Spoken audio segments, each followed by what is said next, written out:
থেকে আসছেন? কুষ্টিয়া। কুষ্টিয়া থেকে আসছেন, এত দূর থেকে পাড়াগ্রাম হাটের খবর পেলেন কেমনি? পাড়াগ্রাম আমরা 12 মাসে আসি, তারপরও কুরবানির সময় বেশি আসি। ঘোরা নেন কোন জায়গা থেকে?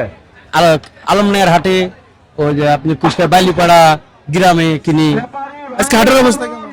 অবস্থা আছে ভালো, মোটামুটি আল্লাহর রহমতে ভালো আজকে বেচাকেনা কেমন হলো? হবে, আশা করে হবে। গরুটা কত করে কিনছেন এটি?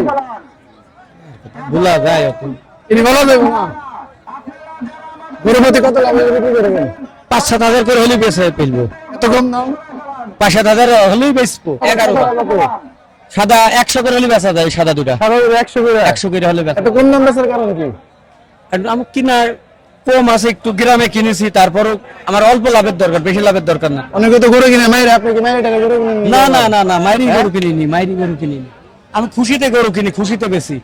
সবাই ভালো থাকতে হবে, সেও যাতে খুশি থাকে। একজনের দেবো, সেও খুশি থাকতে হবে, নিজেও খুশি হব। কতটা বুঝুন? গরমের মধ্যে তো অবস্থা মনে অনেক খারাপ। খারাপ, গরম পড়ছে। এই গরুটা কত হানি? ওই সাদা গরুটা দেখতেছি সবচেয়ে সুন্দর গরুটা। এটা এটা 3 মণ আছে, পুরা 3 মণ। 3 মণ ওজন আছে। গোটা ভরা গরু, গোটা ভরা হবে।